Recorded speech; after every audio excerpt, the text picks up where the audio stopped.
श्रद्धेय मनीषी युग पुरुष कवि चक्रवर्ती वैदिक ऋषि मधुसूदन ओझा के द्वारा प्रेरित की सुरक्षा है वह बड़ा ही विलक्षण ग्रंथ है।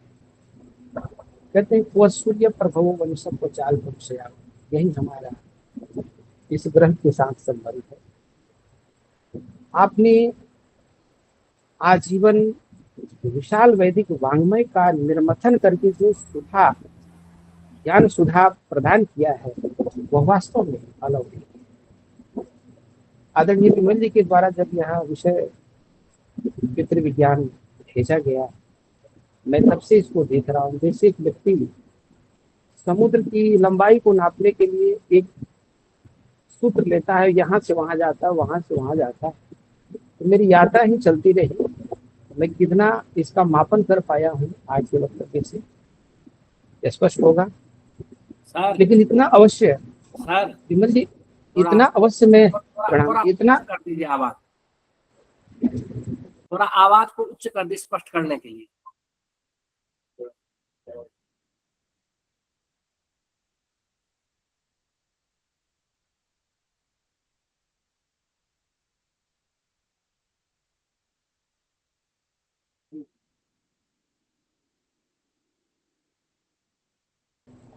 लक्ष्मीकांत जी आवाज पूरी आ रही? अब थोड़ा तेज करके करेंगे तो स्पष्ट रिकॉर्डिंग हो रहा है सर, इसीलिए थोड़ा एक ऊंचा कर दीजिए। अच्छा,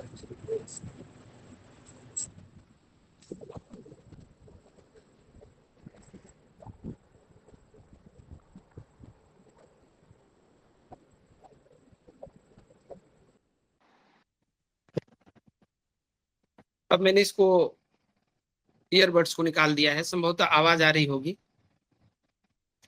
क्षमा करें। हाँ जी जी। आदरणीय अध्यक्ष महोदय को पुनः प्रणाम करके अपने वक्तव्य को मैं आरंभ कर रहा हूं।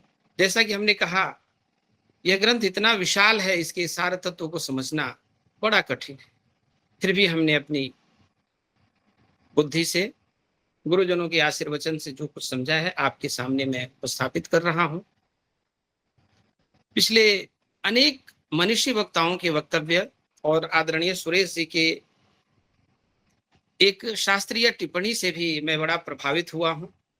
रित और सत्य जैसे शब्दों का कितना सुंदर व्याख्यान, और अपने अपने विषयों के पारंगत मनुष्यों के द्वारा जो शब्द की जो वर्षा हुई है, उसने वास्तव में हमारे एक छोटे से तालाब रूपी केंद्रित परिमित स्थान को समुद्र का रूप देने का कार्य किया है। एतदर्थ श्री शंकर शिक्षायतन वैदिक शोध संस्थान अभिनंदन का विशेष अधिकारी भी। सबसे पहले आचार्य मधुसूदन ओझा जी के द्वारा यह जो पितृ समीक्षा नामक ग्रंथ लिखकर उन नास्तिकों के मत का एक तरह से विशेष रूप से खंडन मधुर रास्ते से किया गया है, जो चारवाक आदि मानते ही नहीं है कि हमारा पुनर्जन्म इत्यादि होता है। आचार्य ने उनका खंडन नहीं किया, लेकिन अपने विषय के मंडन से अपने आप उनका खंडन आपने कर दिया है। और सबसे पहली बात है कि आचार्य मधुसूदन ओझा जी के ग्रंथों से समाज हमारा धीरे धीरे परिचित हो रहा है। हमें वास्तव में आश्चर्य होता है, क्योंकि जब हम पठन पाठन में इसको अब पा रहे हैं, अब आपकी कृपा से, दरअसल हम तो कहेंगे कि आपकी महती कृपा है कि आपने हम लोगों को पढ़ा दिया, इस ग्रंथ के विषय में परिचय करा दिया, तो वास्तव में आप ही धन्यवाद के अधिकारी भी हैं। सबसे पहले बात ये होती है कि वास्तव में क्या यह जो हम चर्चा कर रहे हैं, पितर नाम का कोई पदार्थ भी है या प्राण शक्ति संपन्न ऐसी सृष्टि भी है? तो हमारा, जैसा कि आरंभ में हमने आचार्य वासुदेव द्विवेदी शास्त्री जी का जो विना वेदम भारतम भारतम नहीं की चर्चा की, आचार्य मधुसूदन ओझा जी अपने समस्त विषय बिंदुओं को वैदिक आधार मानकर ही आगे चलते हैं। तो हमारे पितरों की सत्ता है, इस पर थोड़ी सी बात मैं रखकर आज के निर्धारित विषय बिंदु पर मैं आगे चलूंगा। सबसे पहले हमारे आचार्यों ने गत व्याख्यानों में जो वैदिक पितृ सूक्त का उल्लेख करके यह सिद्ध किया कि वेदों से ही हमारा वेदात सर्वम प्रसिद्ध्यति, इस उद्घोष को भी सिद्ध किया है, जहां कहा गया है पितृसूक्त में, उदीरताम उदीरताम अवरह अपरास उन्मध्यमः पितरः। यहाँ से हमारी पितरों की सत्ता का एक प्रमाण मिलना शुरू होता है। और बहुत सुंदर श्रीमद् भगवत गीता में जब अर्जुन को व्यामोह होता है तो अर्जुन कहते हैं कि इस महाभारत के परिणाम स्वरूप कहीं वर्ण संकर का उदय न हो जाए और वर्ण संकर से बड़ा नुकसान होगा। और क्या होगा? संकरो नरकाय कुलघ्नानाम कुलस्य च पतन्ति पितरो येषाम लुप्त पिंडोदक क्रियाः। यहाँ हमारे पितरों की सत्ता का एक प्रामाणिक यह भी रूप दिखाई देता है कि संकर वर्ण संकर की उत्पत्ति के कारण हमारे पितरों का जो पिंडदान होगा वो उन्हें प्राप्त नहीं होगा, क्योंकि पिंडदान और तर्पण आदि करने का अधिकारी तो वंशज होता है। तो ऐसे में तो बड़ा नुकसान होगा। तो यह दूसरी सत्ता हमारे यहाँ पितरों की दिखाई देती है। और इसी के फलस्वरूप भगवान को कहना पड़ता है 10वें अध्याय में, क्या कहते हैं? महर्षयः सप्त पूर्वे चत्वारो मनवस्तथा मदभावा मानसा जाता येषाम लोका इमा प्रजा। उन्हें स्पष्ट करना पड़ता है कि मेरे ही द्वारा ये मानस उत्पन्न ये चारों मनो और 7 महर्षि हैं, जिनसे यह संपूर्ण सृष्टि उत्पन्न हुई है। साथ ही साथ भगवान स्पष्ट भी करते हैं, क्योंकि यह शंका जो पहले अध्याय में अर्जुन को हुई है, तो कहते हैं कि पितृणाम अर्यमाश्चास्मि, मैं पितरों में अर्यमा हूं। अर्यमा ही संपूर्ण पितरों के अधिपति हैं। वे ही संपूर्ण पितरों को जो प्रदान किया जाता है वंशजों के द्वारा, वह उसको प्राप्त कराते हैं। हमने मनुस्मृति के कुछ अंशों से भी देखा जहां यह स्पष्ट होता है, मनोर हैरण्य गर्भस्य ये मरीच्यादयः सुताः तेषां ऋषीणां सर्वेषां पुत्राः पितृगणाः स्मृताः। हिरण्यगर्भ मनु के ही वंश से उत्पन्न जो मरीच आदि जो उनके पुत्र हैं, उन्हीं ऋषियों से इस संपूर्ण संसार की सृष्टि हुई है और हमारे पितृगण भी समुत्पन्न हैं। ऋषयः पितरो जाताः पितृभ्यो देवमानवाः देवेभ्यस्तु जगत सर्वम चरम स्थानवाद्यानुपूर्वशः।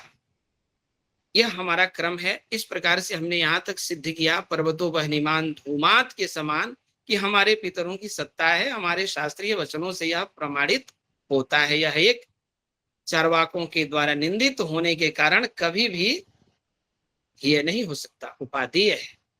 अब हमारा यह उपक्रम आगे चलता है। हम वेदांत आदि उपनिषद आदि ग्रंथों में भी कहते हैं कि कर्मणा पितृलोकम, कर्म के द्वारा पितृलोक को व्यक्ति प्राप्त करता है। और यहां से हमारा श्रद्धेय ओझा जी की पितृ समीक्षा ग्रंथ का जो दिव्य ज्ञान हम तक पहुंचाया जा रहा है, उसको हम आगे करते हैं। इसी क्रम में हम देखेंगे कि हमारे पितरों में भी एक कोटि आएगी जो यह नहीं चाहती है कि हम मुक्त हो जाएं। भागवत में कहा ना, और मदन मोहन मालवीय जी की द्वारा स्थापित जो विश्वविद्यालय, वहां की आई कार्ड पे होता है, न तो हम कामये राज्यम न स्वर्गम न पुनर्भवम कामये दुख तप्तानाम प्राणिनाम आरती नाशनम। तो कुछ पितर ऐसे भी होते हैं जो मुक्ति नहीं चाहते, सदैव प्राणियों के दुख को दूर करने में ही अपना संपूर्ण जीवन व्यतीत करते हैं। अब हम आगे चलते हैं, जो हमारा निर्धारित विषय है। विमल जी, आचार्य मधुसूदन ओझा जी द्वारा जो प्रणीत पितृ समीक्षा नामक ग्रंथ है, मेरे लिए निर्धारित जो अंश है यहां से प्रारंभ होता है। अथ प्रेत पितॄणाम किंचित विज्ञानमत्र व्याख्यायते। अब जैसा कि अभी सरोज कौशल जी ने बहुत सुंदर ढंग से, बड़ा मनोरम जो सूक्ष्म विज्ञान था पितृ विज्ञान, उस पर अपना वक्तव्य रखा। वास्तव हमारे लिए एक नया विषय हो जाता है। हम बरसते हुए मोतियों को संग्रहित करने का प्रयास करते हैं। हम समय समय से इसे और जानेंगे भी। आप लिखते हैं कि ऋतु पितरो दिव्य पितरश्च एतन मनुष्य शरीरम जनयन्तो भोगलोकेभ्यः कर्म भोगानंतरम प्रत्यावृत्तस्य कर्मात्मनो भूतात्मनो मूर्ति योनिम महांतम आत्मानम प्रजनयन्ति। यहाँ तक 2 पितरों की जो बात हो रही है, ऋतु पितर और दिव्य पितर, ये मनुष्य शरीर को जन्म देते हुए भोगलोकों से कर्म फल भोग के अनंतर जो लौट आए हुए हैं, ऐसे जो भूतात्मा है उनके शरीर, अर्थात शरीर से यहाँ महानतम आत्मा की भी चर्चा करते हैं, और उस आत्मा के कोष्टक में लिखते हैं कि बुद्धि, जबकि सांख्य दर्शन में आत्मा और बुद्धि थोड़े अलग अलग में आते हैं। कहने का तात्पर्य है कि भोग के अनंतर पृथ्वी पर आए हुए जो कर्ममय पांच भौतिक जीवात्मा भूतात्मा है, उनको आकार देने के लिए ये हमारे दिव्य पितर और ऋतु पितर बुद्धि तत्व की प्राथमिक सृष्टि करते हैं। मनु महाराज का वचन भी यहाँ उद्धृत किया गया है, तावु भौ भूत संपृक्तौ महान क्षेत्रज्ञ एव च उच्चावचेषु भूतेषु स्थितम तम व्याप्य तिष्ठतः। महान और क्षेत्रज्ञ ये दोनों पंचभूतों से समन्वित होकर छोटे और बड़े जीवों में स्थित रहते हैं, अर्थात संपूर्ण जीवों में व्याप्त रहते हैं, और भूतात्म तत्व को व्याप्त कर अपनी सत्ता को बनाए रखते हैं। आगे आचार्य मधुसूदन ओझा जी कहते हैं, तम एतम भूतात्मानम अन्वाभक्तः तम अनुगृह्णानोयम महान आत्मा मानुष शरीरस् त्यागादूर्ध्वम चांद्रमसत्वात् चंद्रमसमेवोपसंक्रमते।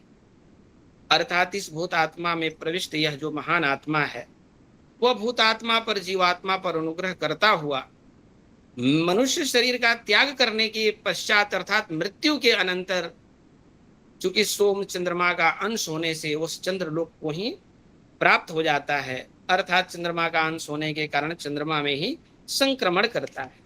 कौशिक की उपनिषद का भी यहाँ वचन आचार्य ने उपस्थापित करते हुए लिखा है, ये वैके च अस्माल लोकात प्रयंती, जो भी यहाँ से इस पृथ्वी लोक से प्रयाण करते हैं मृत्यु के अनंतर, चंद्रमसमेव ते सर्वे गच्छन्ति, वे चंद्रलोक को ही जाते हैं। तत इतो लोकात प्रयंतीति प्रेता उच्यन्ते। वो प्रेत क्यों कहे जाते हैं? जैसे कि हमारी लोक भाषा में यह प्रसिद्ध शब्द है कि उनको प्रेत पकड़ लिया है, भूत प्रेत का वहां बोलबाला है, ऐसी बातें होती हैं। तो प्रेत कौन होते हैं? आचार्य श्री ने लिखा कि जो इस संसार से मृत्यु के उपरांत प्रयाण करते हैं, वे चंद्रलोक को जाते हैं, वे इस स्थान से चले जाते हैं, इसलिए उनको प्रेत शब्द से कहा जाता है। तेज शरीर त्याग कालिक चंद्र स्थिति मनूर्ध्वम ऊर्ध्वम चर्तुना सोतिवाहिनो भवंती। वे यहाँ से मृत्यु लोक से चंद्रलोक में जाने के बाद क्रमशः ऊर्ध्व गति को प्राप्त होते रहते हैं, और ऋतु के अनुसार वो अपना स्थान भी प्राप्त करते हैं। जैसे यस्मिन वारितौ पुरुषः प्रमीयते, जिस ऋतु में जिस पुरुष का प्रयाण होता है वही ऋतु उसका आवास भी बन जाता है, ऐसा भावार्थ है। यस्मिन वारितौ पुरुषः प्रमीयते सोस्याम अमुष्मिन लोके भवति, यदि वसंत ऋतौ प्रमीयते, यदि वसंत ऋतु में वह प्रयाण करता है, वसंतो भवति, वसंत में ही वह समाहित होता है। यदि यदि ग्रीष्म ऋतु में वह प्रयाण करता है तो ग्रीष्म ऋतु में ही वह अपना वास स्थान प्राप्त करता है। यह तैत्तिरीय ब्राह्मण का वाक्य है। यहां से आचार्य श्री ने हमारे दिव्य पितर या ऋतु पितर, उनका समन्वित वर्गीकरण करते हुए लिखा, सपिंडत्वेन प्रतिपन्नाः सप्तविधाः मनुष्य पितरो गंधर्व शरीराः प्रेत पितरो नाम। आपने जैसे आज आदरणीय सरोज कौशल जी ने भी बताया कि हमारे जो सप्त पीढ़ी तक आने वाले जो पितर हैं वे गंधर्व शरीरधारी होते हैं। उसी बात को आचार्य मधुसूदन जी ने यहाँ ओझा जी के वचनों में हम सब देखते हैं कि सपिंड समन्वित ये जो 7 प्रकार के मनुष्य पितर हैं गंधर्व शरीर वाले होते हैं, यही प्रेत पितर के नाम से भी जाने जाते हैं। ते द्विविधाः, वे 2 प्रकार के होते हैं, पिंडभाजो वराह अश्रुमुखा। अभी अभी आचार्य जी ने इसे स्पष्ट भी किया था कि जो पिंडभाग होते हैं, जो पिंडम भुंगते इति भुनकते इति, पिंड को जो ग्रहण करते हैं, ऐसे जो हमारे पितर होते हैं अवर कोटिक होते हैं, अश्रुमुख उनकी संज्ञा होती है। चूंकि इस पृथ्वी से उनका मोह व्यामोह अभी भंग नहीं हुआ रहता है, इसलिए अश्रुमुखा उन्हें कहा जाता है। लेप भाजस्तु परानंदी मुखाहा, और जो दूसरे लेप भाज होते हैं, वे श्रेष्ठ कोटिक होते हैं, उनको नांदी मुख पितर की संज्ञा प्रदान की गई है। यह बड़ी विलक्षण बात है। एक ही पितर किस कारण से अश्रुमुख हो हैं और किस कारण से नांदी मुख संज्ञा प्राप्त करते हैं, यह बात आगे आएगी। मैं थोड़ा सा, यह तो एक विधि वाक्य है, मैं इसका कुछ प्रायोगिक पक्ष भी सामने रखना चाहता हूं, और प्रायोगिक पक्ष भी हमारे महापुरुषों के होने चाहिए, देवात्माओं के, दिव्यात्माओं के, तो थोड़ा और वचन प्रामाणिक हो जाता है। अभी जैसे हमने पिंड भाजो अवराह अश्रुमुखा की बात कही, तो हम देखते हैं कि हमारे अपने इस समाज में जब किसी का देहांत हो जाता है तो पिंडदान इत्यादि, जलांजलि इत्यादि हम प्रदान करते हैं। और ये महाजनो नगत पंथा का एक उदाहरण है। जब राजा दशरथ का देहांत हो जाता है, भरत अपनी सेना लेकर पहुंचते हैं चित्रकूट में, और भगवान रामचंद्र जी को जब पता चलता है कि पिताजी नहीं रहे, तो सबको छोड़कर भाइयों को लेकर वही मंदाकिनी नदी के तीर पे पहुंचते हैं। और वहां का कुछ मैं श्लोक यहाँ एक दो उपस्थापित करना चाहता हूं, जिससे विषय की पूर्णता होगी। प्रगृह्य तु महीपालो जला पूरित मंजलिम, श्री राम जी अंजलि भर के जल लेते हैं। दिशम याम याम अभिमुखो, दक्षिण दिशा की ओर अभिमुख। जैसे कि बार बार बात हो रही थी कि दक्षिण दिशा की ओर ही क्यों, तो यह एक विज्ञान है। हमें आचार्यों की बातों को और आप्त पुरुषों को समझना है, मानना है। तो दिशम याम्याम अभिमुखो रुदन वचनम अब्रवीत, दक्षिण दिशा की ओर जलांजलि लेकर रोते हुए बोलते हैं भगवान श्री राम। क्या कहते हैं? एतत् ते राज शार्दूल विमलम तोयम अक्षयम, हे राज शार्दूल, हे राजा दशरथ, हे पिता, यह अक्षय विमल, यह जो जल है, पितृलोक गतस्याद्य, आप पितृलोक को चले गए हैं, मद्दतम उपतिष्ठतो, मेरे द्वारा दिया जाता है, इसको आप ग्रहण करिए। यह पितृ समीक्षा के अंतर्गत आने वाला बड़ा सुंदर उदाहरण हो सकता है। ततो मंदाकिनी तीरम प्रत्युत्तीर्य सराघव, मंदाकिनी के उस तीर पे और अंदर की ओर उतरते हैं। पितुश्चकार तेजस्वी निर्वापम भ्रातृ भी सह, निर्वाप पिंडदान को कहते हैं। अपने भाइयों के साथ अपने पिता का पिंडदान करते हैं भगवान श्री रामचंद्र। तो ये बात यही है, अश्रुमुखा पिंड भाजो अवराह की कोटि वाला यह क्रिया अभी हमारी दिखाई दे रही है। और एक और दिव्य बात है, जैसे पिंड में हम अलग अलग तरह के पदार्थों का जो बना हुआ एक गोल पिंड जो तैयार करते हैं, भगवान राम ने वहां क्या दिया था, यह बड़ा मार्मिक पक्ष है। इसे हमारे श्रोताओं को सुनना चाहिए, समझना चाहिए। वो लिखते हैं, ऐंगुदम बदरई मिश्रम, इंगुदी का फल है और उसमें बदरी बेर डाल दिया गया है। पिंड्याकम दर्भ संस्तरे, पिंड्याक वही पिष्टक आटा इत्यादि का जो बना हुआ है, दर्भ के बिस्तर पे बिछा दिया गया है। न्यस्य राम सुदुखार्तो रुदन वचनम अब्रवीत, भगवान राम रोते हुए वह पिंड प्रदान करते हैं। और वहां कहते भी हैं कि आप राजा हैं, आपने तो बहुत कुछ दान पुण्य किया, लेकिन हम मनुष्यों के पास जो हम ग्रहण करते हैं वही हम पिंडदान में देते हैं। क्या लिखते हैं? इदम भुंक्ष्व महाराजा प्रीतो यदशनावयम, यदन्नः पुरुषो भवति तदन्नास्तस्य देवता, जो मनुष्य अन्न ग्रहण करता है वही अपने देवताओं को भी प्रदान करता है। तो इस प्रकार से जो ते द्विविधा पिंड भाजो अवराह अश्रुमुखा, वह उदाहरण यहाँ परिघटित होता है। आचार्य मधुसूदन ओझा जी के द्वारा आगे लिखा जाता है, वसुभि रुद्रैहि आदित्यैहि वा अग्निभिः सहचरिताः अग्निलोकस्था अश्रुमुखाः। ये अश्रुमुख जो पितर हैं, वसुओं के साथ आदित्य 8, 11 और 12 ये संख्या होती है। अष्ट वसु, एकादश रुद्र और 12 आदित्य, और अग्नि के साथ सहचरण करते हुए अग्निलोक में स्थित रहते हैं। ये अश्रु संज्ञक पिंड भाग। अथ ये अत ऊर्ध्वम गताः, और इनसे जो ऊपर की कोटि को प्राप्त हो गए हैं, वैश्वदेव्य सहचारिणो, जो वैश्वदेव के सहचारी हैं, दिव्य लोकस्थाः, जो दिव्य लोक में अवस्थित हो गए हैं, वे हमारे जो पितर हैं ते नांदी मुखा, वे नांदी मुख पितर की संज्ञा प्राप्त करते हैं। एक विमल जी और उदाहरण मैं दूंगा, क्योंकि हमारे सिद्धांत वाक्य बहुत आए हैं। इन उदाहरणों से हमारी प्रीति इस प्रक्रिया में, क्रियाविधि में बढ़ेगी। हमारे घर देखें, हम भारतवासी उत्तर भारतीयों में लगभग प्रायः जब भी कोई मांगलिक कार्य होता है, मांगलिक विवाह से बड़ा और मांगलिक भी क्या खास होगा, उसमें भी हम श्राद्ध और नांदी मुख ये दोनों का विधान करते हैं।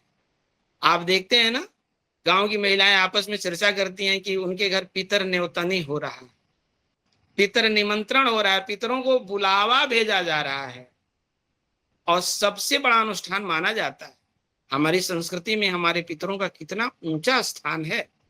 आप देखें यहाँ क्या हो रहा है, ये विवाहे पितृपूजा इत्यादि जो हमारा जो विधान है हमारी पद्धतियों में, वो मांगलिक क्रियाओं को सफल करने के लिए है। तभी तो हमने याम मेधाम देवगणा पितरश्चोपासते दया मा मध्य मेधयाग्ने मेधाविनं कुरु। हमारे पितर और देवता जिस मेधा को प्राप्त करना चाहते हैं, उपासना करते हैं, वही मेधा हम मांगते हैं। तो पितर हमें शांति, सुख और वैभव भी देते हैं, इसलिए हम मांगलिक क्रियाओं में उनका आमंत्रण देवताओं के साथ भी करते हैं। कहीं कहीं तो ऐसी चर्चा है कि देवताओं से पहले पितरों की पूजा की जानी चाहिए। यह बड़ा दिव्य विज्ञान है। उन नास्तिक प्रवृत्ति के लोगों के लिए जो पितर को मानते नहीं, भस्मीभूतस्य देह से पुनरागमनम कुतः कह करके जो खंडन करते हैं, उनके लिए एक मार्ग बनता है। यहां देखें, जब कन्यादान हो रहा है जगत जननी मां जानकी का, बड़ा सुंदर प्रकरण है विमल जी, हमारे श्रोता थोड़ा ध्यान देकर सुनेंगे, मैं उपकृत होऊंगा, क्योंकि रामायण से इन उदाहरणों को मैंने व्यक्तिगत अलग किया है। राजा जनक जी कहते हैं राजा दशरथ जी की वर्ग के जैसे जनवासे में आए हुए लोगों से, खास करके राजा दशरथ जी से, कि आपको पता है कि विवाह के समय वर पक्ष और कन्या पक्ष के द्वारा अपने अपने कुल के सभी लोगों का नाम लिया जाता है। अपने यहाँ आजकल होता है ना, शाखोचार कहते हैं, शायद उसको सीमित कर दिया गया है, क्योंकि भौतिक युग में हम प्रवेश कर चुके हैं ज्यादा। हम तो पंडित जी को भी बार बार यही संकेत करते हैं कि जल्दी समाप्त कर दीजिए, यहाँ ये परेशानी है, वहां वो परेशानी है, और इसका परिणाम हमें दिखता भी है कि कौन वैवाहिक बंधन कितना सुखमय होता है, यह स्पष्ट दिखता है, क्योंकि हमने देवताओं का आमंत्रण किया है, पितरों का आमंत्रण किया है, अब बिना उसको कुछ प्रदान किए, उनका सत्कार किए, जल्दी जल्दी निपटाने के चक्कर में आर्केस्ट्रा वाद्य यंत्रों में फंसे रहते हैं। लेकिन यहाँ राजा दशरथ कहते हैं, ये राजा जनक जी कहते हैं राजा दशरथ जी से, प्रदाने तू मुनिश्रेष्ठ कुलंग निरवशेषतः। प्रदान यानी कन्या प्रदान के समय कुल के सभी उन पितरों का नाम लिया जाता है, अवशेषतः, निरव से छोड़ना नहीं है, सबका लेना है। वक्तव्यम कुल जाते ना, यह बात कौन बोलेगा, जो कुल में उत्पन्न व्यक्ति है उसको बोलना चाहिए। तन्निबोध महामते, तो आपके कुल से कौन है इसको बोलिए। आज हमारे यहाँ विवाह प्रकरण में थोड़ा सा आता है कि वर पक्ष के पंडित जी अपने यहाँ का बढ़िया एकदम गद्य में वो बोलते हैं, उनके यहाँ का ये बोलते हैं। हमारे आचार्यों ने एक कुछ गद्यावली बना रखी है, सिर्फ वहां नाम का आयोजन करते हैं 3-4 पीढ़ियों का, लेकिन यह गोत्राध्याय कहते हैं उसको। अच्छा अच्छा, जी जी। तो यहाँ वो जो चीजें आ रही हैं, अब देखें, राजा दशरथ जी ने तो कहा है कि हमारी कुल की परंपरा के अनुसार वशिष्ठ जी ही सब कहते हैं, और वशिष्ठ जी ने वास्तव में, आप याद करें, यह जो प्रकरण है वाल्मीकि रामायण बाल कांड का 70, 71 और 72 तीनों सर्गों में प्राप्त होता है, और बहुत सुंदर 71, मैंने तो गिनती की है, 71 वंश मतलब पितरों का नाम लिया है उन्होंने, वशिष्ठ जी ने, कि इनके पितर में ये हुए। अच्छा, परंपरा कहाँ से ली है, तो ब्रह्मा जी से। हमारे वेदांती तो हमको उलझा देते हैं तत्वमसी में, इधर का उधर वाक्य, विशेष से विशेषण, समानाधिकरण्य, लेकिन हमारी उत्पत्ति ब्रह्मा जी से है। हमें सीधे जानना है तत्वमसी, वहीं से हमारा सीधा संबंध है, द्रविड़ प्राणायाम करने की क्या जरूरत। तो वशिष्ठ मुनि जी करीब करीब 71 अपने पितरों का, राजा दशरथ जी के पितरों का नाम श्लोकों में लेते हैं, और लेने के बाद राजा जनक जी स्वयं अपने करीब 30-35 पितरों का नाम लेते हैं। तो इस प्रकार से हमारे पितर विज्ञान, जो पितृ विज्ञान है आचार्य मधुसूदन ओझा जी द्वारा लिखित, उसका हमारे शास्त्रों में बड़ा सुंदर समन्वय दिखाई देता है। हमें इस पर अपना ध्यान केंद्रित करना चाहिए, हमें भी अपने बच्चों को और स्वयं भी अपने उस मूल पितर से अब तक की पीढ़ी को याद रखना चाहिए। अब तो हम ही लोग शर्मिंदा हो जाते हैं, लज्जित हो जाते हैं। आज इस पुनीत अवसर पर आचार्य मधुसूदन ओझा जी हम सबको एक तरह से जगा रहे कि अपने पितरों को याद करिए और उनको समय समय पर आप यथेच्छ उनका जो अभ्यर्चन है उसे करते रहे। आगे लिखते हैं, अच्छा एक और बात है यहाँ स्पष्ट है, सगत्वा निलयम राजा श्राद्धम कृत्वा विधानतः। राजा जनक जी जाते हो श्राद्ध। आजकल विवाह में कोई कहते कि भैया ये श्राद्ध करिए, तो लोग सुन के गुस्सा करेंगे, ये क्या अशुभ बोलने लगे। लेकिन कन्यादान के बाद राजा जनक जी श्राद्ध कर्म करते हैं। प्रभाते काल्यम उत्थाय चक्रे गोदानम उत्तमम, और वहां गोदान भी करते हैं। तो इस प्रकार से नांदी मुख श्राद्ध की भी यहाँ चर्चा होती है। आगे आप हम आचार्य श्री के ग्रंथ में पाते हैं कि हमारे जो ये पितर हैं 3 वर्गों में विभक्त होते हैं। तत्र मुझे लगता है विमल जी ग्रंथ में शायद एक आकार का शायद लोप तो नहीं हो गया है। तत्र यजवानो गृहमेधिनः पितरो अग्निश्वाताः यजवानः पितरो बर्हिषदः, दोनों जगह यजवाना का प्रयोग है। तो मुझे लगता है एक जगह अयजवाना होना चाहिए पहले वाले में।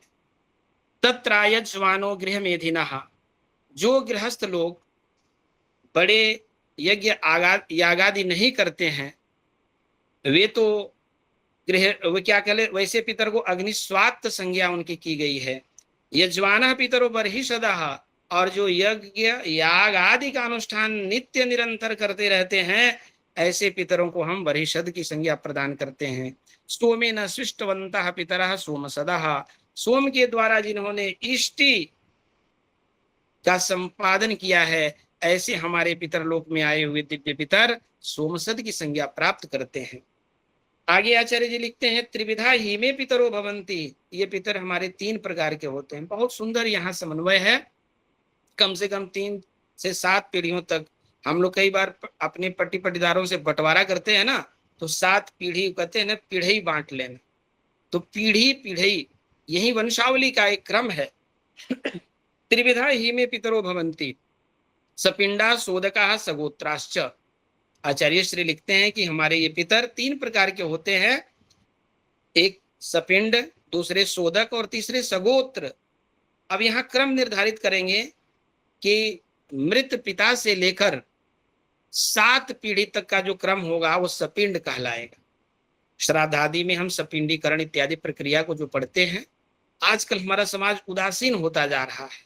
हमें इस ओर बहुत ध्यान देने की जरूरत है। मैं तो श्री शंकर शिक्षायतन वैदिक शोध संस्थान के सभी अधिकारियों को मैं विशेष रूप से प्रणाम करता हूं कि आपने हमें प्रेरित किया है, हम आलसी भारतीयों को जगाया है इस प्रक्रिया के द्वारा। आपका हमारे ऊपर बड़ा उपकार है, ऐसा हम स्वीकार करते हैं मुक्त कंठ से। सगोत्राश्च उपरिष्टाच्च अवस्थाच्च आसप्तमात्, सगोत्र कहाँ है, यानी मृत पितृ से लेकर 7 पीढ़ी तक वाले जो हमारे पितर होते हैं सगोत्र ये सपिंड कहलाते हैं। अब यहाँ कहते हैं कि चतुर्दशात सोदकाः, मृत पिता से लेकर 14 पीढ़ी तक के जो हमारे पितर होते हैं उनको सोदक कहा जाता है। और 21 सगोत्राः, और 21वीं पीढ़ी तक के हमारे जितने भी पितर होते हैं उनको सगोत्र। और इसके ऊपर अत ऊर्ध्व ज्ञातयः, इनके ऊपर के सभी पितरों को ज्ञाति संज्ञा प्रदान की गई है। यह तावत किंचित उच्यते। आचार्य अपने वक्तव्य को समेटते हैं, कहते हैं मैं थोड़ा ही बता रहा हूं। मनुष्य आजकल बहुत ही छोटा समय निकालने लगा है विमल जी, आश्चर्य है। कभी कभी घंटों बैठ के नाटक देखता था तो अब रील देख के खुश हो जा रहा है। कभी कभी एक पुस्तक पूरी पढ़ जाता था तो अब कहता है कि सारांश भेज दीजिए 2 लाइन का। तो मनुष्य कितना सिमटता जा रहा है और कितनी जल्दीबाजी में है, वह घंटों की यात्रा को मिनटों में तय करने के लिए व्याकुल हो रहा है। पता नहीं इस सृष्टि का क्या होना है। आचार्य श्री ने यहाँ कहा कि यह तावत किंचित उच्यते, वो जानते हैं कि हमारी पीढ़ी इतनी आलसी होगी, उसको थोड़े सा रील के रूप में हमको बताना। यहाँ मैं थोड़ा ही कह रहा हूं। अब यहाँ देखें प्रेत पितर विज्ञान विवेचन यहाँ करते हैं। बड़ा सुंदर ये प्रकरण है और इसमें हमारे खास करके उन अंशों पर ये चर्चा हो रही है। आनंद विज्ञान मन प्राणान्न पंच कोशो यम सर्वः शरीरी पुरुषो भवति।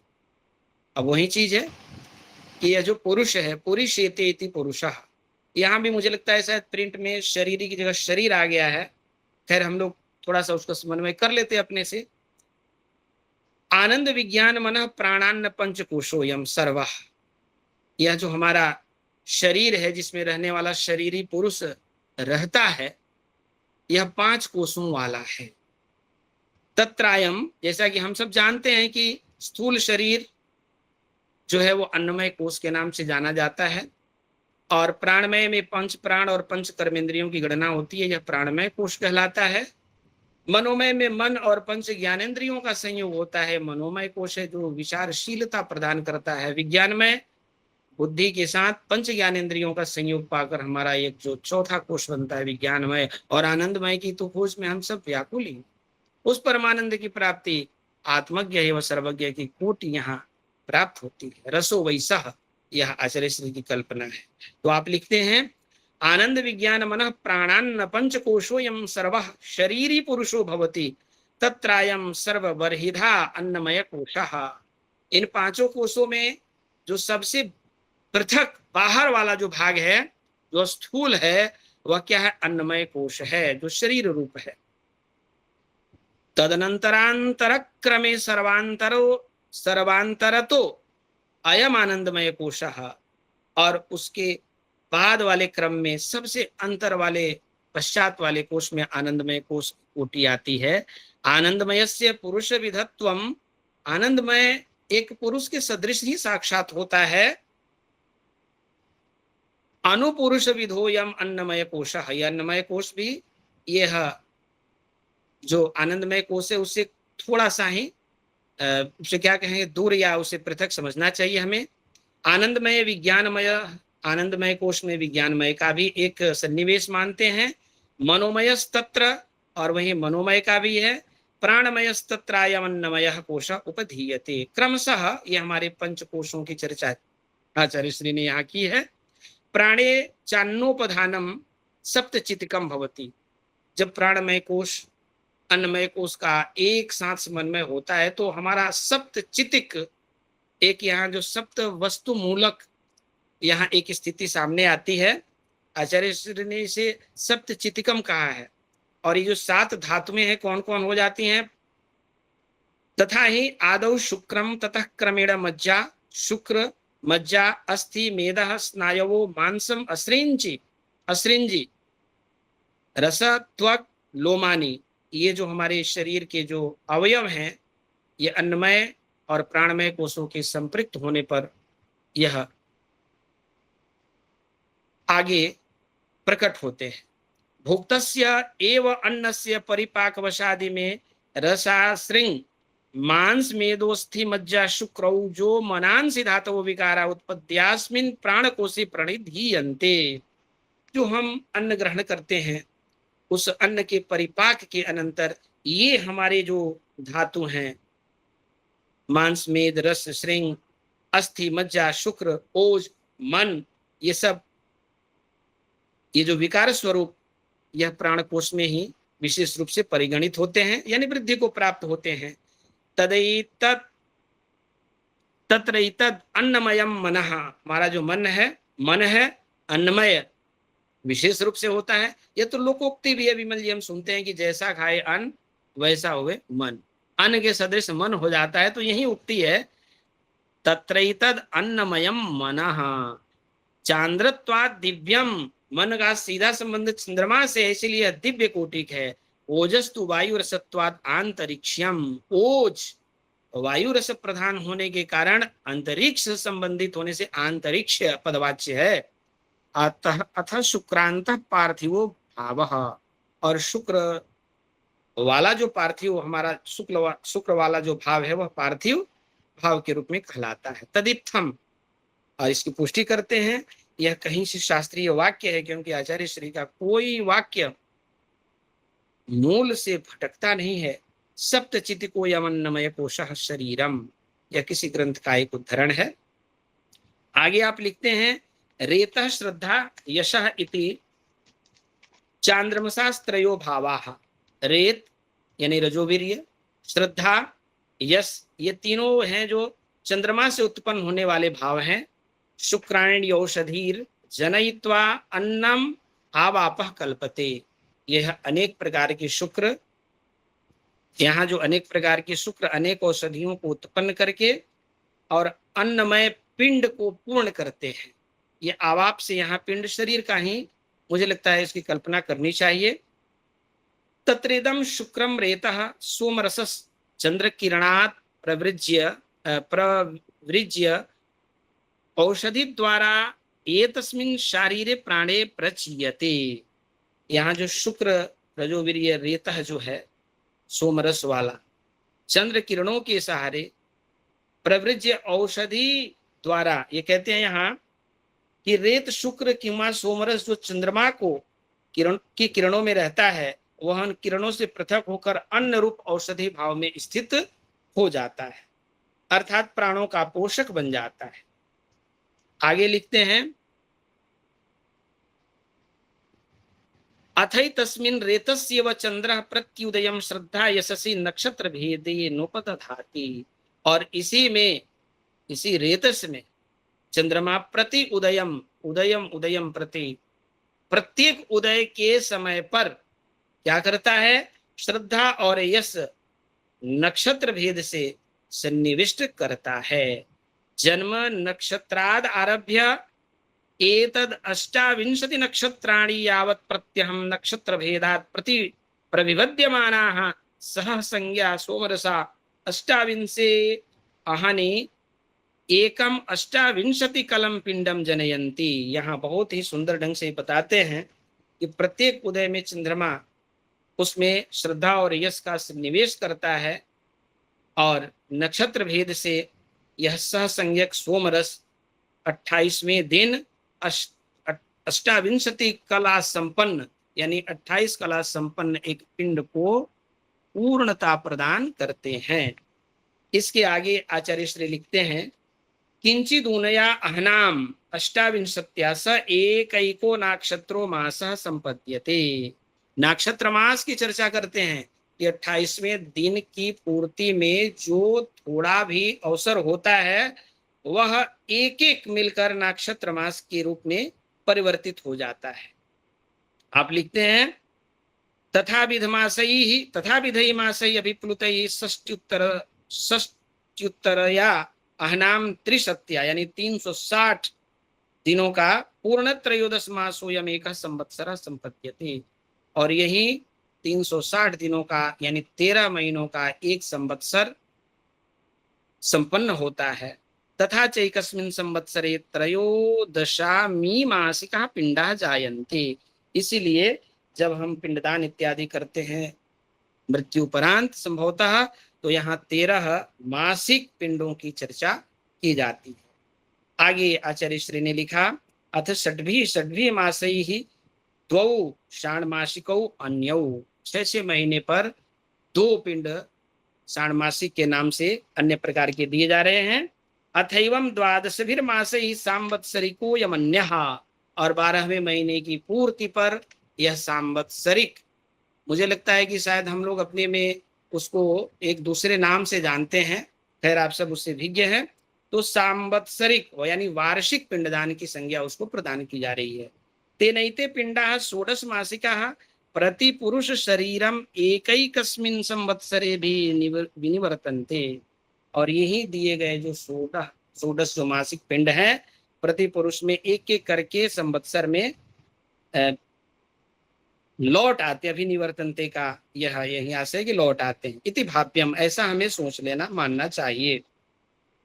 तत्र प्रतिमासम अन्यान्य मासिक पिंडस्याभिनिवृत्तौ पूर्वः पिंडोऽधः श्रोता वा तिर्यक् श्रोता वा ऊर्ध्व श्रोता वा पक्षीयते। और यहाँ भी प्रतिमास एक दूसरे मासिक पिंडों के आधान होने से या उनकी निवृत्ति होने से पूर्व के जो पिंड हैं वे अधा रेता अधा श्रोता तिर्यक श्रोता और ऊर्ध्व श्रोता के रूप में अधस्रोत से मतलब है नीचे की ओर बहने वाले, तिर्यक स्रोत से मतलब है तिरछे बहने वाले, और ऊर्ध्व स्रोत यानी ऊपर की ओर बहने वाले बन जाया करते हैं। और इस तरह से वे अपक्षीयते अपक्षय को प्राप्त हो जाते हैं। यहाँ बता रहे हैं कि कौन है जिसका यह जो मूल धातु है वह अधः स्रोता बन जाता है, यानी निम्नगामी बन जाता है। तो लिखते हैं व्यवायिनाम गृहमेधिनाम अधोरेतसाम, जो कामी इत्यादि जो गृहमेधी हैं उनका यह परम तत्व परम धातु रूप अधोरेता बन जाता, अधोरेत यह क्या हो जाता, अधः श्रोता बन जाता है, निम्नगामी हो जाता है। पिंडो या मध स्रोतसा स्त्री शरीरे गत्वा अपक्षीयते, और वह कहाँ चला जाता है, स्त्री के शरीर में जाकर अपक्षय को प्राप्त होता है। कुछ ऐसे शब्द हैं जिन्हें हमें स्वयं समझना है। गृहमेधिनामपि संयतानां शुक्र प्रवाहस्य एतत् शरीर परिपुष्टि हेतु भूतो ओज रज ओजो रस जनकतया पिंडोयम तिर्यक स्रोतसा पक्षीयते। और जो संयत गृहस्थ लोग हैं उनका यह जो रेतस इत्यादि है वह शुक्र प्रवाह शरीर की परिपुष्टि हेतुभूत ओज और रस का जनक होता हुआ यह पिंड स्वरूप तिर्यक स्रोता बनकर अपक्षय को प्राप्त हो जाता है। ब्रह्मचारिणाम तु यतीनाम योगिनाम मनीषिणाम अहरनिश चिंताशीलत्वात् ऊर्ध्वरेत सामूर्ध्वम शीर्षणी गत्वायम शुक्र प्रवाहो मनोभवाय कल्पत संपद्यते। ऊर्ध्वरेता ऊर्ध्व श्रोता जो हमारे होते हैं, हम ऊर्ध्वरेता किन्हें कहते हैं, ब्रह्मज्ञानियों को कहते हैं, तत्व मीमांसा दर्शनशील महापुरुषों को कहते हैं। ऊर्ध्व स्रोत साम ज्ञानी नाम, ऐसा भाव हमें प्राप्त होता है। तो इन लोगों का जो यह शुक्र प्रवाह है वह ऊपर की ओर शरण करते हुए और वहां जाकर चिंतनशीलता में अपक्षय को प्राप्त हो जाता है। यावद अधिकम चिंतयते, वे विचारशील ऊर्ध्व रेता ऊर्ध्व श्रोता मनीषीगण जितना गंभीर चिंतन करते हैं, यावद अधिकम चिंतयते तावत शुक्रम वीयते, उतना ही उनका शुक्र और यह शुक्र प्रवाह अपक्षय को प्राप्त होता है। ते कृष्यंती न मेद्यंती न प्रजा जनयंती, वे क्षीण होते हैं और प्रजा जनन में वे समर्थ नहीं होते हैं। यह दिव्य भाव है, इसको समझना बड़ा कठिन है। तेष्वेतेषु पिंडोपक्षयेषु अवपतन आपतनम उत्पतनम चेति शब्दः भवन्ति। इस पिंड क्षय शुक्र प्रवाह क्षय को अवपतन और उत्पतन इत्यादि शब्दों से हम जानते हैं। इत्थम च प्रतिमासम क्षीण शुक्र पिंडानाम चंद्रोदय योगात् अन्यश्च पिंडो अविरतम प्रजायते। और इनके प्रतिमास क्षीण होने से, क्षीण शुक्र पिंडों के कारण चंद्रोदय इत्यादि के योग से दूसरे दूसरे पिंड अविरतम निरंतर प्रकट होते रहते हैं। तेन चानुपलम षोडश मासिक पितृपिंड संपन्न एवायम पुरुषो जीवन यात्राम धत्ते इति स्थिति। इस पितृ प्रक्रिया में षोडश कलाओं से संपन्न षोडश मासिक पितृपिंड वाला यह जो देही है वह अपनी जीवन यात्रा को संपन्न करता है। अब एक विशेष प्रकरण यहाँ विमल जी है, आचार्य श्री लिखते हैं, यद्यप्यस्य पिंडस्य एवं सामान्येन पतनमाख्यातम, इस शुक्र प्रवाह पिंड स्वरूप का यह सामान्य हमने यहाँ पतन बताया है, तथाप्यस्याधः स्रोतः पक्षे कंचन विशेषम आख्यास्याम, लेकिन इसके अधः स्रोत पक्ष में हम कोई विशेष संदर्भ आगे की ओर कहेंगे। द्विविधम तावदधः स्रोतो भवति, अभी अभी हमारे आदरणीय सरोज कौशल बहन जी ने बताया था, अपत्यम और पत्यम दोनों शब्दों की आपने सुंदर व्याख्या की थी, वही प्रसंग यहाँ आ रहा है। विमल जी, आप कहते हैं कि ये जो अधः स्रोत है वह दो प्रकार से होता है, एक पत्य है जो पतनशील है, अपत्य है जो सार्थक पतनशील है। योषा शोणिताग्नौ सुतोयम रेतः सोमो यावदेव अष्टम संतानाय सूनुर्भवति तदपत्यम। योषा यानी स्त्री शोणित अग्नि में सुतार्थ प्रदान, यह जो रेत है यह सोम स्वरूप अष्टम संतान के लिए यहां तक जो अभिप्रेषित है वह अपत्यय संज्ञक होता है। अष्टम पुरुष पर्यंतमस्य रेतसा संतायमानस्य पृथिव्यां स्थापयित्वा अभ्युपपत्या निपतना योग्यत्वात्, अष्टम संतानानंतर पृथ्वी पर निपतन में अयोग्य होने से। अप्यवं चंद्रलोकस्थानां पितृऋणाम कतिपयंशाः श्रद्धा सूत्रेण उपनिबद्धाः, चंद्रलोक में स्थित जो हमारे पितरगण हैं उनके कतिपय अंश श्रद्धा सूत्र से उपनिबद्ध रहते हैं। संतान रूपेण पृथिव्याम तिष्ठन्ति थी, उस संतान परंपरा से इस धरती पर भी विराजमान रहते हैं। देखिए कितनी बड़ी बात है, डीएनए की बात होती है ना। आज बहुत पुराना से पुराना समस्या मूलक जो हमारा एक निदान होता है डीएनए से हो जाता है। हम देखते हैं ना कि एक सामान्य भी कोई बीमारी होती है, डॉक्टर के पास जाइए तो पूछता है कि आनुवांशिक तो नहीं है, आपके दादाजी, आपके पिताजी, माताजी, तो हमारे ये पितृ पितामहों से जो परंपरागत प्राप्त चीजें हैं, तो यहाँ उसका मूल तत्व ये है, हमारे पितृगण चंद्रलोक में रहते हैं लेकिन संतान परंपरा या ये धरती पर भी अवस्थित रहते हैं। पितरस चंद्रमस चंद्रलोका न पतंती, इसी कारण से वे चंद्रलोक से निपतित नहीं होते हैं। आगे बता रहे हैं, संतान स्थानाम अष्टाविंशति पैतृक पिंड निवापानाम सपिंडीकरण द्वारा पुनः प्रत्यर्पणेन तेषां पितॄणां लब्धाष्टाविंशत्या आत्मपिंडतया पतित पिंडत्वा योगात्। जैसे कि हमने अभी चर्चा की, पिंडी सपिंडकरण द्वारा उन अपने पितरों तक जो ऊर्जा पहुंचाई जाती है, उस ऊर्जा के कारण वे चंद्रलोक में विराजमान रहते हैं, वे वहां से नीचे की ओर नहीं आ सकते। लेकिन यह क्रम कब होगा, जब हमारी संतानें पत्य हो जाएंगी, अपत्य नहीं बनेंगी, तो लुप्त पिंडोदक क्रिया वाली परिस्थिति उत्पन्न होगी। 3-4-5 लाइन शेष है, इसमें वो बात आ रही। आतश्चैत अष्टाविंशति पितृपिंड प्रत्यर्पण कृतोष्टौ संताना अपत्यानि, ये जो हमारे 8 हमारी जो संतानें हैं ये अपत्य संज्ञक हैं, जो अष्टाविंशति पितृपिंड प्रत्यर्पण करती हैं, 28 पिंडों का प्रत्यर्पण करती हैं। यहाँ कहते हैं कि अपि चैतद पिंडात्मकम पितृरूपम संतान रूपेण अधस्तात् पृथिव्यां भवति इति तादात्म्योपपत्या पितृरूपमेवेदम अपत्यमाख्यायते। यह अपत्य संज्ञा किस लिए है कि संतान परंपरा चंद्रलोक में अपने पितरों को अवस्थापित बनाए रखता है। आगे कहते हैं कि अपशब्दोऽधः अपशब्दः अधः अधस्ताद अर्थः,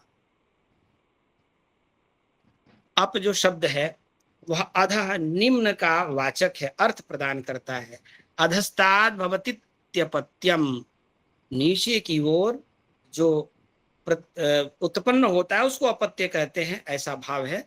अव्ययात्य प्रत्यय यहाँ किया गया है। निसंतानत्वे तो पितॄणाम एतानि रूपाणि पत्यानि भवति पत्यानि, कहते हैं ना अपुत्र से गतिर्नास्ति, यह बात सत्य है। अपुत्र से मतलब पिंड दान ही जब नहीं मिलेगा तो ऐसे व्यक्ति को गति कैसे मिलेगी।